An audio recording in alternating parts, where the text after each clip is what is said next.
মর্যাদা। আল্লাহ নবী বিশ্বনবী রাহমাতুল্লিল আলামিন ঘোষণা দিয়েছেন, মাহফিল শেষ হওয়ার আগে একজন ফেরেশতা আল্লাহর কাছে যায়। আল্লাহ রাব্বুল আলামিন জিজ্ঞেস করেন, ফেরেশতারা আপনারা আসার কারণ কি? ফেরেশতারা বলে, আল্লাহ আসার কারণ হলো তোমার একজন বান্দা মাহফিলে বসে বসে তোমার কুরআন এবং হাদিসের আলোচনা শুনতেছে। তা আল্লাহ বলে, ফেরেশতারা এরা বসার কারণ কি? বলে আল্লাহ এরা জান্নাতের আশা করে। আল্লাহ রাব্বুল আলামিন জিজ্ঞেস করলেন, ফেরেশতারা এরা আমার জান্নাতে আছে? আপনারা কি আল্লাহর জান্নাতে আছেন? একটু জোরে কথা বলেন, আল্লাহর জান্নাতে আছেন? আর আল্লাহর জান্নাতে আছেন? আল্লাহর জান্নাতে আছেন, এখন জান্নাতের আশা করে। আল্লাহর পথে থাকার কারণ কি? ফেরেশতারা আল্লাহর পথে থাকার কারণ হলো জাহান্নাম থেকে ভাড়া পায়। আল্লাহ বলেন, হে ফেরেশতারা এটা আমার জাহান্নাম দিয়েছে? ফেরেশতারা বলেন, আল্লাহ জাহান্নামের শাস্তি দিচ্ছে না, এরপরে জাহান্নামের বই চোখের পানি বাড়ায় খালি। আল্লাহ রাব্বুল আলামিন ফেরেশতাদেরকে সাক্ষী রেখে আল্লাহ ঘোষণা দেন, আমার ফেরেশতারা আমার সমস্ত বান্দারা আমার জান্নাতে বেড়াইয়ের পর জান্নাতে রাস্তায় বসে রয়েছে। ফেরেশতারা আমার সমস্ত বান্দারা আমার জাহান্নামে বেড়াইয়ের পরে জাহান্নামের পরে চোখের পানি বাড়াইয়া কাঁদে। ফেরেশতারা তোমাদেরকে সাক্ষী রেখে আমি আল্লাহ ঘোষণা দিলাম, আমার বান্দারা মাহফিল থেকে ওঠার আগে আগে আমি আল্লাহ তাদের জীবনের গুনাহ মাফ করে দিলাম। যারা মাহফিলে বসতে পেরেছেন লস না লাভ? আরো লস না লাভ?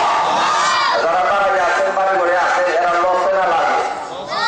আরো লস না লাগে? বাইরে আসুন, কোন জিনিসের লাভ হয়, কোন জিনিসের লস হয়, এই জিনিসটাও আমরা জানি না। যাই হোক, আপনাদের সামনে উপস্থিত হয়েছি যার সুবাদে হযরত মাওলানা মিসবাউদ্দিন মিসবাহ সাহেব দামাত বরকাতুহুল আলিয়া, যার সুবাদে আপনাদের সামনে উপস্থিত হয়েছি, যিনি আপনাদের এখানে আসছেন। শুধু আপনাদের এখানে নেয়, সুনামগঞ্জের বিভিন্ন জায়গায়, সিলেট বিভাগের বিভিন্ন অঞ্চলে উনার তাফসীর পেশ করে আলোড়ন সৃষ্টি করেছেন হযরত মাওলানা মিসবাউদ্দিন মিসবাহ সাহেব। ওনার সুবাদে আপনাদের সামনে উপস্থিত হওয়া আল্লাহ আমাদের তৌফিক দান করেছেন। এজন্য আমরা আবার সবাই বলিষ্ঠ আওয়াজে আমরা শুকরিয়া আদায় করি, সবাই আলহামদুলিল্লাহ। আমি আপনাদের সামনে যে আয়াতগুলো তেলাওয়াত করছি, এই আয়াত আল্লাহ রাব্বুল আলামিন পাওনাদারের পাওনার কথা আলোচনা করেছেন। আজকে আমাদের সমাজের সকল দিক দিয়ে অশান্তি, আজকে আমাদের পারিবারিক জিন্দেগিতে শান্তি না অশান্তি। আমার কথা বুঝেন সরকার? যারা বুঝেন একটু জবাব দিতে পারেন, আরো জবাব দিতে পারেন। আজকে আমাদের পারিবারিক জিন্দেগিতে শান্তি না অশান্তি, সামাজিক জিন্দেগিতে শান্তি না অশান্তি, রাষ্ট্রীয় জিন্দেগিতে শান্তি না অশান্তি। আজকে আমাদের সকল ক্ষেত্রে অশান্তি, ব্যক্তিগত জিন্দেগিতে অশান্তি, পারিবারিক জিন্দেগিতে অশান্তি, সামাজিক জিন্দেগিতে অশান্তি, রাষ্ট্রীয় জিন্দেগিতে অশান্তি। আজকে সকল অশান্তির মেইন কারণ হলো পাওনাদারের পাওনা আদায় না করা। জোরে বলেন ঠিক না বেশি? আরো জোরে বলেন ঠিক না বেশি? আজকে যদি আমাদের সমাজের সকল ক্ষেত্রে পাওনাদারের পাওনা আদায় করা হয়, আজকের পরিবারের মধ্যে অশান্তি দেখা যায়। বাপের কাছে সন্তানের ভাবনা আছে, সন্তানের কাছে বাপের ভাবনা আছে, স্বামীর কাছে স্ত্রীর পাওনা আছে, স্ত্রীর কাছে স্বামীর পাওনা আছে। যেই স্বামী তার স্ত্রীর পাওনা দেবে, যেই স্ত্রী তার স্বামীর পাওনা দেবে, সেই করে কখনো অশান্তি হইতে পারে না।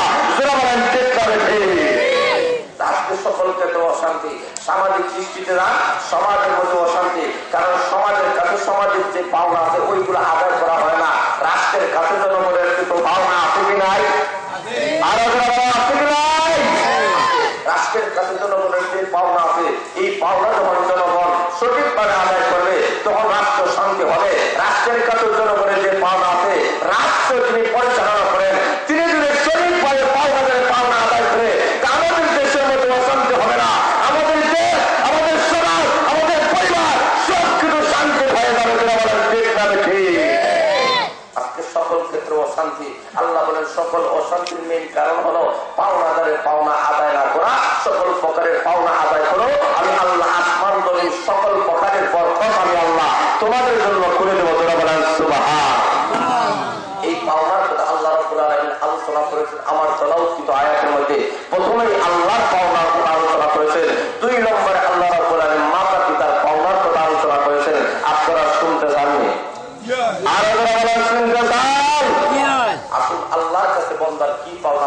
তাআলা বলেন ওয়া ক্বাদা রাব্বুকা আল্লা তা'বুদু ইল্লা ইয়্যাহু। আল্লাহ রাব্বুল আলামিন বলেন সর্বপ্রথম সমস্ত বিশ্ববাসী মানুষের কাছে আমি আল্লাহর পাওনা রয়েছে, যতক্ষণ পর্যন্ত আমার পাওনা আদায় করা না হবে ততক্ষণ পর্যন্ত শান্তি ফিরে আসবে না। এই কারণে আল্লাহ রাব্বুল আলামিন বলেন হে দুনিয়ার সমস্ত মানুষেরা, আমি আল্লাহ চূড়ান্ত ফয়সালা করে দিয়েছি, চূড়ান্ত ডিসিশন আমি আল্লাহ দিয়ে দিলাম। জমিনের মধ্যে একমাত্র আমার গোলামি চলবে, আমার দাসত্ব চলবে। দুনিয়ার সমস্ত মানুষেরা আমি আল্লাহর গোলামি যদি আদায় করতে পারো, আমি আল্লাহ ঘোষণা দিলাম আসমান জমিনের সকল প্রকার বরকত তোমাদের জন্য আমি আল্লাহ তুলে দিব। আমাদের কাছে আল্লাহর হওয়া গোলামি করা, জোরে বলেন কি করা? আরো জোরে বলেন গোলামি করা। সাহাবায়ে কেরাম নবীর কাছে প্রশ্ন করেন, ওগো নবীজি, আমরা যদি সঠিকভাবে যদি আল্লাহর গোলামি করি, মহান আল্লাহর যদি দাসত্ব পালন করি, মহান আল্লাহ আমাদেরকে কি দিবেন? এই প্রশ্নের জবাবে আল্লাহর নবী বিশ্ব নবী রাহমাতুল্লাহ আলাইহি বলেছেন, সাহাবায়ে কেরাম সঠিকভাবে যদি আল্লাহর গোলামি আদায় করতে পারো, মহান আল্লাহ খুশি হইয়া আল্লাহর জান্নাত তোমাদের জন্য ওয়াজিব আল্লাহ করে দিবেন। এই থেকে বোঝা গেল আমাদের কাছে আল্লাহর পাওনা হলো গোলামি করা, আল্লাহর কাছে আমাদের পাওনা হলো জান্নাত। এজন্য যতক্ষণ পর্যন্ত আল্লাহর পাওনা দেওয়া না হবে, আল্লাহর গোলামি আদায় করা না হবে, ততক্ষণ পর্যন্ত আল্লাহ রাব্বুল আলামিন জান্নাত দিবেন না। এই কারণে আমাদের সমাজের অধিকাংশ মানুষ আছে ওই গুনাহ করে আর করে আমরা বলেন গুনাহগার, আল্লাহ বলেন দয়াবান, আল্লাহ আমাদেরকে জান্নাত দিয়ে দিবেন না। যতক্ষণ পর্যন্ত আল্লাহর সঠিকভাবে গোলামি আদায় করা হবে না, ততক্ষণ পর্যন্ত সঠিক গোলাম হইতে পারবে না। আল্লাহর গোলাম যদি না হইতে পারো, এমন গোলামকে আল্লাহ কখনো জান্নাত নসিব করবেন না। বোঝা গেল আল্লাহর গোলাম হয়ে দিতে হবে, আল্লাহর দাস হয়ে দিতে হবে। যখন তুমি গোলামির গুণ অর্জন করতে পারবে, আল্লাহ বলেন তখনই জান্নাতের দরজা তোমার জন্য উন্মুক্ত হয়ে যাবে। আর একটু আসতে বলেন সুবহানাল্লাহ। এই জন্য সঠিকভাবে আমরা আল্লাহর গোলামি করলে এই কারণে অপদস্থ। আল্লাহ নবী রাহমাতুল্লাহ আলাইহির কাছে একটা মহিলা ওনার নবশিশু সুস্থ একটা সন্তানটাকে আল্লাহ নবীর সামনে পেশ করে দিয়েছে। আল্লাহ নবীর সামনে পেশ করে দিয়ে বলে, ওগো নবীজি, মা তার সন্তানটাকে যেই পরিমাণ ভালোবাসে মহব্বত করে, মহান আল্লাহ কি তার বান্দাকে সেই পরিমাণ ভালোবাসে মহব্বত করেন। আল্লাহ নবী বলেন, রে মহিলা সাহাবিয়া, মা তার সন্তানটাকে যেই পরিমাণ ভালোবাসে, এর থেকে লক্ষ লক্ষ কোটি কোটি করে মহান আল্লাহ তার বান্দাকে ভালোবাসে। ওই সাহাবিয়া মহিলা বলেন, ওগো নবীজি, তাই যদি হয়ে থাকে তবে আপনার কাছে দুই নম্বর প্রশ্ন, পৃথিবীতে এমন কোন মা নাই, এমন কোন হৃদয়ওয়ালা মা নাই, যিনি মা তার সন্তানটাকে হাতে আগুনে ফালাইয়া দেবে, এমন নিষ্ঠুর মা এই দুনিয়াতে কেউ নাই। ওগো নবীজি, আল্লাহ যদি তার বান্দাকে ভালোবাসা মহব্বত করে, তাহলে কিয়ামতের কঠিন ময়দানে অসংখ্য অগণিত বান্দাকে আল্লাহ জাহান্নামের আগুনে জ্বালাবেন, জাহান্নামের ইন্ধন বানাবেন। আল্লাহ কিভাবে মানসিক আল্লাহ বেশি পুণ্য কিভাবে? ওই প্রশ্ন যখন ওই সাহাবিয়া করেছে, আল্লাহ নবী নিরুত্তর হয়ে গেলেন, কি জবাব দিবেন? সঙ্গে সঙ্গে জিবরাইল আলাইহিস সালাম আল্লাহর নবীর কাছে আসিয়া বলেন, ওগো নবীজি, ওই সাহাবিয়াকে আপনি জানাইলেন বন্দার সাথে বলা হয়, বন্দার সাথে বলা হয় যে আল্লাহর গোলামি করে তাকে বন্দা বলা হয়। এমন বান্দা বান্দিকে আল্লাহ রাব্বুল আলামিন কখনো জাহান্নামের ইন্ধন বানাবেন না। বুঝা গেল? বন্দা হয়ে দিতে হবে, আল্লাহর গোলাম হয়ে দিতে হবে। সেই সন্তান মার আগুনে নিক্ষেপ করে না, আরেকজনের সন্তানদের আগুনে ফালাই দেয়। মা বলে আমার অসুবিধা নাই, আমার তো সন্তান নাই, কিন্তু নিজের সন্তানটাকে আগুনে ফালায় না। আল্লাহ রাব্বুল আলামিন বলেন, যে ব্যক্তি আমার গোলামি করবে, দুনিয়া থাকা অবস্থায় দুনিয়ার লোক লালসা সবকিছু ছাড়িয়ে আমার গোলামি আদায় করবে, সে আমার গোলাম।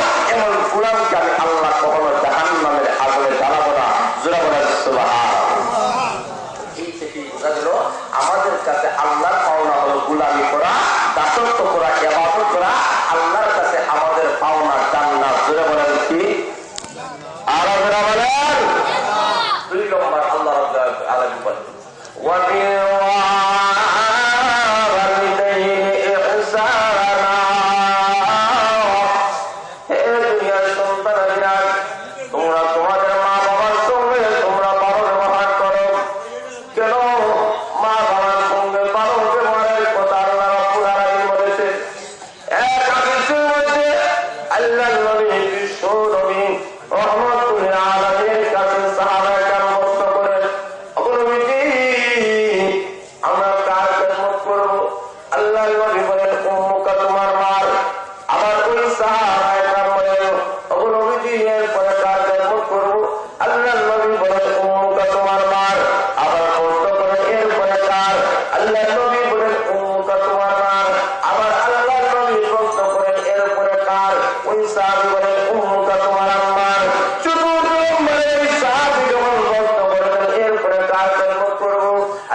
আল্লাহ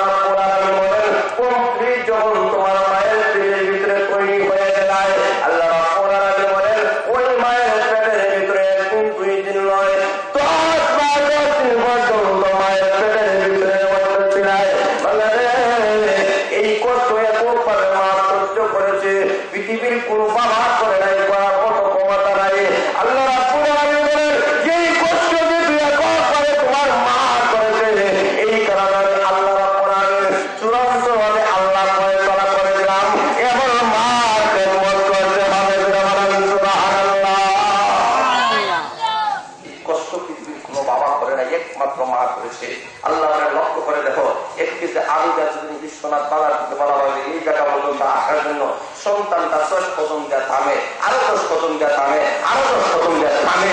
কিন্তু আল্লাহ রাব্বুল বলেন মা তার সন্তানটাকে পেটের ভিতরে নিয়ে 1 দিন 2 দিন নয় 10 মাস 10 দিন পর্যন্ত পেটের মধ্যে থাকে। এই সন্তানটাকে নিয়ে মা বাজারে যায়, মা বাথরুমে যায়, মা বিভিন্ন জায়গায় যায়, সন্তানটাকে রাখিয়া যায় না। মা গভীর ঘুমের মধ্যে মত হয়ে রয়েছে। হঠাৎ করে সন্তান যখন মায়ের পেটে লাথি মেরে দিয়েছে, মার আরামের ঘুম হারাম হয়ে গেছে। মা যখন খাওয়ানোর মধ্যে বসেছে, রুচটা যখন মুখে নিয়েছে, হঠাৎ করে সন্তান মায়ের পেটের মধ্যে হাত দ্বারা মুখা মারেছে।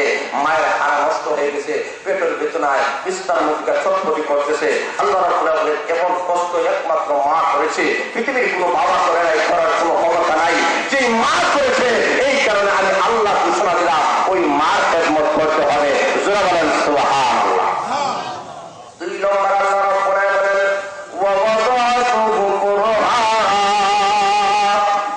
ওই মা তার সন্তানকে ডেলিভারি দিয়েছে। এই ডেলিভারি করতে একমাত্র মা সহ্য করে, পৃথিবীর কোনো বাবা করতে পারে না, করার ক্ষমতা নাই। আল্লাহ রাব্বুল আলামিন বলেন মা তার সন্তানটাকে যখন ডেলিভারি দেয়, আল্লাহ নবীর ইসলামে রহমতুল আলামিন ঘোষণা দিয়েছেন মা সন্তানটাকে ডেলিভারি দিতে যাইয়া মা শরীরে ছোট প্রবাহিত হয়। আর ডেলিভারি দেওয়ার পরে যদি মা চিন্তাটাকে আল্লাহ নবী ঘোষণা দিয়েছেন যুদ্ধের ময়দানে একজন মুজাহিদ যুদ্ধ করে, ওই মুজাহিদ গাদি কইয়া যখন বাড়ির মধ্যে ফিরে, গাদি কইলে সেই পরিমাণ সওয়াব হয়। আল্লাহ নবী ঘোষণা দিয়েছেন মা তার সন্তানটাকে ডেলিভারি দিয়া ওই মা যদি জীবিত থাকে, আল্লাহ রাব্বুল আলামিন ওই মা তাকে গাদির সম পরিমাণ সওয়াব দান করে দেন। আর যদি মা সন্তানটাকে ডেলিভারি দিতে গিয়া অনেক মা মারা যায়, অনেক মা মারা যায়। আল্লাহ নবী বলেন এইবার মা যদি মারা যায়, যুদ্ধের ময়দানে একজন মুজাহিদ শহীদ হইলে আল্লাহ রাস্তায় যেই পরিমাণ সওয়াব দেওয়া হবে, যে মর্যাদা হাসিল করবে, আল্লাহ রাব্বুল আলামিন ঘোষণা দিয়েছেন ওই মাকে আল্লাহ শহীদের সমান সওয়াব আল্লাহ দান করে দেন। জোরে বলেন সুবহানাল্লাহ। আল্লাহ রাব্বুল আলামিন বলেন ওই মা তার সন্তানটাকে ডেলিভারি দিয়েছে, এই কষ্ট একমাত্র মা করে। এই কারণে আল্লাহ রাব্বুল আলামিন বলেন ওই মা খেদমত করতে হবে। অতি সংক্ষেপে বলতেছি 3 নম্বর কারণ আল্লাহ রাব্বুল আলামিন বলেছেন ওয়া হামুহু ওয়া ফিসালুহু সালাতুনা শাহরা। আল্লাহ রাব্বুল আলামিন বলেন ওই মা তার সন্তানকে ডেলিভারি দেওয়ার পরে 1 থেকে 2 দিন না 2 থেকে 2.5 বছর পর্যন্ত মা তার সন্তানটাকে স্তনের দুধ খাওয়াইয়া লালন পালন করে। বলেন সুবহানাল্লাহ। আল্লাহ বলেন এই কষ্ট পৃথিবীর কোনো বাবা করে না। আল্লাহ রাব্বুল বলেন মায়ের মধ্যে আমি আল্লাহ দুধ তৈরি করে দেই। আল্লাহ রাব্বুল বলেন যেমন দুধ, যে দুধটা বেশি ঠান্ডা নয়, বেশি ঠান্ডা হলে সন্তান হয়ে নিমুন্না হয়ে যাবে, বেশি গরম হয় দুধ বাদল দিয়ে যাবে। আল্লাহ বলে পূর্ণ গরম দুধ আমি আল্লাহ রাখিয়ে দিলাম। ওই সন্তানটাকে মা 2 থেকে 2.5 বছর পর্যন্ত দুধ পান করায়। বাবা এরকম মহব্বত করে না ছেলে মেয়ে, মা কি পরিমাণ মহব্বত করে। এমনি তো সোনামণি কাকুমণি অনেক মনে হয়, কিন্তু পেশার পায়খানা করে দিলে হয় ওই তোমার সোনামণি কাকুমণি তোমার কাছে লইয়া দাও, বাবা বানাই দেয়। কিন্তু মা পেশার পায়খানা অবস্থায় সন্তানটাকে বানায় দেয় না, মা তার বুকের সঙ্গে জড়ায় রাখে। জোরা বলেন ঠিক না বেশি? এই কষ্ট পৃথিবীর কোনো মা ছাড়া কোনো বাবা করে নাই। এই কারণে আল্লাহ রাব্বুল বলেন মার খেদমত করো। এই কারণে আমি 3টা কারণে মার খেদমতের কথা বলেছি।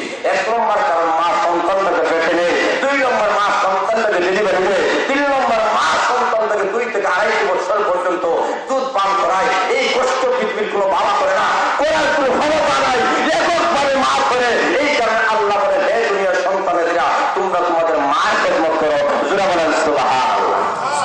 4 নম্বরে আল্লাহ রাসূল বলেছেন বাবার খেদমত করো, কারণ বাবা কম করে নাই, কষ্ট করে তোমাকে লালন পালন করে মানুষের মতো মানুষ বানাইছে। এই কারণে আল্লাহ রাব্বুল বলে বাবার খেদমত করো। তাহলে মার খেদমতের কথা 3 বার বলেছেন, বাবার কথাই 1 বার বলেছেন। কেন মার কথা 3 বার বললেন? তার কারণ হলো আল্লাহ রাব্বুল বলেন মা হচ্ছে যে সম্মানিত, মা হচ্ছে যে সবচেয়ে সম্মানিত। মায়ের গর্ভের মাধ্যমে দুনিয়াতে আসার সৌভাগ্য হয়েছে। এই কারণে আল্লাহ রাব্বুল বলেন ওই মাকে তুমি সম্মান করো। এই মা বাবা তোমার জন্য জান্নাত, এই মা বাবা তোমার জন্য জাহান্নাম। মা বাবা যদি খেদমত করতে পারো, এর কারণে আল্লাহ তোমাকে জান্নাত দিয়ে দেবেন। আর মা বাবার খেদমত সাহাবী হইলেও আল্লাহ বলেন মুক্তি নাই। একটা ঘটনা বলি আপনাদের সামনে, আমার আলোচনা শেষ করে দিচ্ছি। আমার আরেকটা মাহফিল আছে, যথার সময় উপস্থিত হইতে হবে। সেই ঘটনাটি হলো নবীর সাহাবী, যার নাম আলকামা রাদিয়াল্লাহু তাআলা। নবীর সাহাবী হওয়ার পরে মরণের সময় তার কলমা উচ্চারণ হয় না।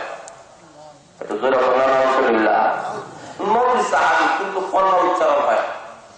সাহাবায়ে কেরাম বলেন, অবনজি আপনারা আলকামার জবান থেকে কলমা উচ্চারণ হয় না। আল্লাহর নবী বলেন, রে সাহাবায়ে কেরাম, যাও আলকামার মা বাবার খবর নিয়ে দেবো, সন্ধান করে জানা গেল আলকামার বাবা নাই কিন্তু মা আছে। আল্লাহর নবী আলকামার মা তোমার কাছে আনিয়া বলেন, ও আলকামার মা, তোমার সন্তানের বেলায় তুমি কি তোমার মতামত করো, মন্তব্য করো। আলকামার মা কোনো জবাব দেয় না। আল্লাহর নবী বুঝতে পেরেছেন আলকামার মা তার প্রতি অসন্তুষ্ট। আল্লাহর নবী বলেন, ও আলকামার মা, যতক্ষণ পর্যন্ত তোমার সন্তানের প্রতি খুশি না হবে ততক্ষণ পর্যন্ত আল্লাহ খুশি হবে না, মাফ করে দাও। আলকামার মা কোনো জবাব দেয় না। আল্লাহর নবী চলে আমার আলামিন বললেন, ও সাহাবায়ে কেরাম, লাকড়ি সমবেত করে আগুন জ্বালাইয়া দাও। লাকড়ি সমবেত করে আগুন যখন জ্বালাইয়া দেওয়া হলো, এবার বলা হইল, আল্লাহর নবী বলেন, এবার আলকামাকে আগুন নিক্ষেপ করা হবে। এই কথা যখন আলকামার মা শুনেছে, আলকামার মা চুপে পড়ে পড়ে বলে, ইয়া রাসূলুল্লাহ, ইয়া হাবিবাল্লাহ, অবনবীজি, পৃথিবীতে এমন কোন পাষাণ হৃদয়ওয়ালা মা নাই যে মা তার চোখের সামনে তার সন্তানকে আগুনে নিক্ষেপ করে দিবে। অবনবীজি, আমার সন্তানকে কেন আগুনে নিক্ষেপ করে দিতেছেন? আল্লাহর নবী বলেন, ও আলকামার মা, তোমার সন্তান তো মারা যাওয়ার পরে জাহান্নামী হয়ে যাবে, এই কারণে আমি নবী দুনিয়া থেকে আগুন জ্বালিয়ে দিতে চাই। আলকামার মা ডাক দিয়ে বলেন, অবনবীজি, আর দেরি করবেন না, আমি মা কইয়া আমার সন্তানের প্রতি খুশি হয়ে গেলাম। অবনবীজি, আপনাদের সাক্ষী রেখে ঘোষণা দিলাম, আমার আলকামা অতীত জিন্দেগিতে যত বেয়াদবি করেছে আমি মা কইয়া তাকে মাফ করে দিলাম। আলকামার মার জবাব থেকে যখন এই কথা উচ্চারিত হয়েছে, আল্লাহর নবী বলেন, সাহাবায়ে কেরাম, আর দেরি করিও না, আলকামার কাছে যাও। এমনি সাহাবায়ে কেরাম আলকামার কাছে যখন কলমা তলকিন দিলেন, যখন বললেন লা ইলাহা ইল্লাল্লাহ মুহাম্মাদুর রাসূলুল্লাহ উচ্চারণ করো, সাহাবায়ে কেরাম আলকামার কাছে গিয়ে ওই কলমা উচ্চারণ করতে দেরি হয়েছে। এমনি আলকামার জবান থেকে উচ্চারণ হয়ে গেল, লা ইলাহা ইল্লাল্লাহ মুহাম্মাদুর রাসূলুল্লাহ সাল্লাল্লাহু আলাইহি ওয়াসাল্লাম করে আলকামা ঈমানের সাথে মৃত্যুবরণ করল। নবীর সাহাবী হইলেও আল্লাহ বলেন নাজাত নাই যদি মা বাবা অসন্তুষ্টি থাকে। এই কারণে আল্লাহ রাব্বুল আলামিন বলেন, মা বাবার দোয়ায় তোমাকে জান্নাতে পৌঁছায় দিবে, মা বাবার দোয়ায় তোমাকে জাহান্নামে পৌঁছায় দিবে। এই কারণে আল্লাহ রাব্বুল আলামিন বলেন, এইরকম অসংখ্য অগণিত ঘটনা আছে, যেই ঘটনার কারণে আল্লাহ রাব্বুল আলামিন বলেন মা বাবার দোয়ার কারণে সন্তানকে আল্লাহ উচ্চ মাকামে আল্লাহ পৌঁছায় দিয়েছেন, মা বাবার দোয়ার কারণে আল্লাহ সন্তানটাকে জাহান্নাম করে দিয়েছেন। এজন্য আসুন আমরা যা কিছু আলোচনা শুনলাম, আজ থেকে আমরা সবাই ওয়াদাবদ্ধ হয়ে যাব এবং ওয়াদাবদ্ধ হতে হবে যে আজ থেকে আমরা সবাই আমাদের মা বাবার সঙ্গে ভালো ব্যবহার করবো। এতে আপনারা রাজি আছেন? কারা কারা রাজি আছেন? আশীর্বাদ দেখান। মাশাআল্লাহ, কবুল করে মঞ্জুর করে হাত নামান। যা কিছু বললাম আল্লাহ নিজে এবং সবাইকে আল্লাহ আমল করার তৌফিক দান করেন। আমি আজকে এই মাহফিলটা আল্লাহ কবুল মঞ্জুর করে আজকে আলকামারি সাহেবের আল্লাহ লন্ডন প্রবাসী আল্লাহ নেক হায়াত আল্লাহ দরাজ করে প্রতিটি বছর যেন এইরকম তাফসীরুল কুরআন মাহফিল করার জন্য আল্লাহ তাদের তৌফিক দান করেন। আমিন। ওনার চিন্তা মুদ্রা সবাইকে আল্লাহ মাফ করেন। যারা অসুস্থ আছেন আল্লাহ সুস্থতা দান করেন, যারা বিদেশে আছেন হালাল রুজির মধ্যে আল্লাহ বরকত দান ফরমান। আর যারা কোরবানি হয়ে গেছেন আল্লাহ প্রত্যেকের কবরকে যেন বেহেশতের বাগান বানায় দেয়। সকলের আমিন। ওয়া আখিরু দাওয়ানা আলহামদুলিল্লাহি রাব্বিল আলামিন। সম্মানিত